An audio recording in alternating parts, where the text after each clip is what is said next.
और इससे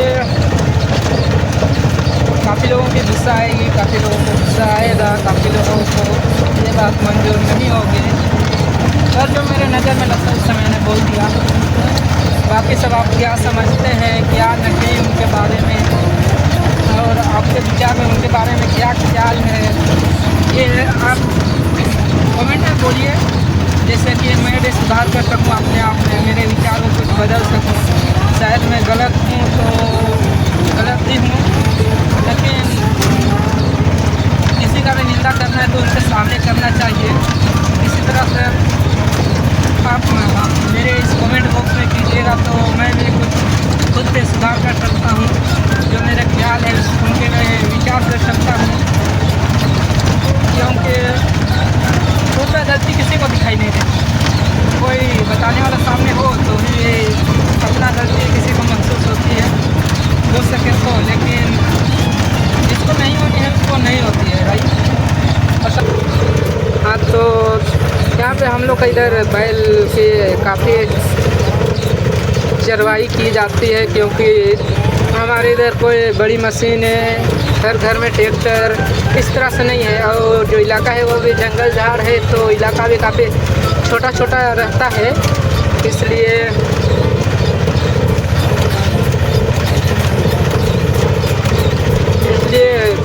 बैल की बड़ी आवश्यकता होती है। हमारे इधर क्या बोलते हैं, कोई बड़े जानवर या कोई अन्य जानवर से हल नहीं चलाया जाता, बैल से हल चलाया जाता है।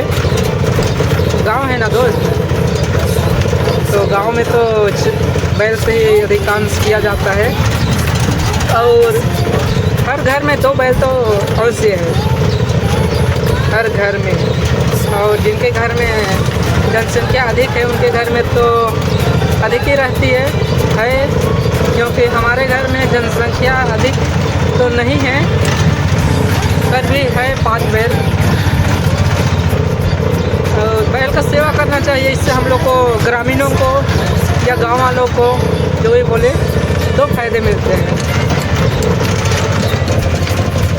एक तो पहला तो ये है कि ग्रामीणों को कोई उर्वरक की आवश्यकता उतना अधिक नहीं पड़ती, क्योंकि उनके पास बैल होती है, तो बैल की जो गोबर होती है उनके माध्यम से वे अपना खाद या उर्वरक की काम चला लेते हैं। और ये गोबर होती है, ये उर्वरक की अच्छी खासी कार्य करती है, और इससे उर्वरकता ज़मीन में मिट्टी का उर्वरकता होती है ये कम नहीं होती, हालांकि और 2 गुनी हो जाती है, क्योंकि इसमें कोई रसायन खाद नहीं होने की वजह से ये मिट्टी को बर्बाद नहीं करती, मिट्टी को फिर से अच्छी बनाए रखती है। और जिस तरह पिछले ब्लॉग में आप सब देखे हैं ना कि मैं किस तरह से खेती कर रहा था, तो उसमें भी वही हुआ है कि उसमें कोई उर्वरक हम लोग उपयोग नहीं करते। उर्वरक के नाम पे सिर्फ गोबर गैस, गोबर करते हैं, और गोबर की इधर हर कोई अपना अपना बैल को खुद ही अंदर करते हैं, फिर अपना अपना जो भी मतलब कि अपना बैल का जो गोबर होती है उसको खुद ही संभाल के रखते हैं साल भर। बारिश में तो एक गड्ढा बना के उसमें रखा जाता है, फिर बारिश का मौसम आती है तो उसमें डाल दिया जाता है, जो खेत जहाँ पे हम लोग को खेती करनी होती है। और इधर एक सामने मैदान है, अच्छी सी सुंदर सी, फिर काफ़ी धुंधला होने की वजह से साफ नहीं दिख रही है।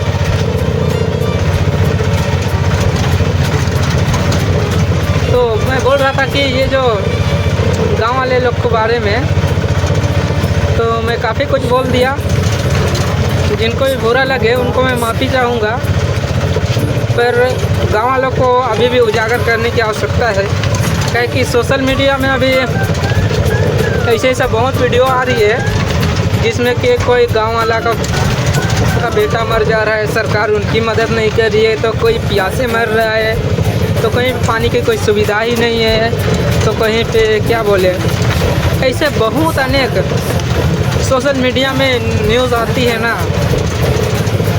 तो सरकार को सोचना चाहिए, पर जिस तरह इलेक्शन के समय में घर घर जाके जो बात करते हैं, उस तरह यदि साल में एक बार भी आते तो ग्रामीण तो जो हैं वो तो खुश होते ही, अर्थात तो उनकी परेशानियां भी काफ़ी हद तक दूर चली जाती।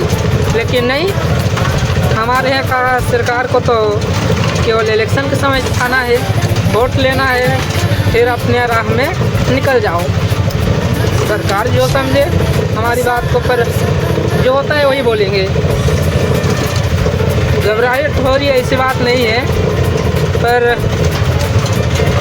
थोड़ा बड़े लोगों के बारे में बोलना डर भी लगता है, क्योंकि ये हम लोग गांव में आते हैं दोस्त। अच्छों को भी अंदर किया जाता है, समझ रहे हो ना। सब थाने में बंद कर देते हैं बिना गुनाह किए। जो गुनाह करता है वो आज़ाद रहता है।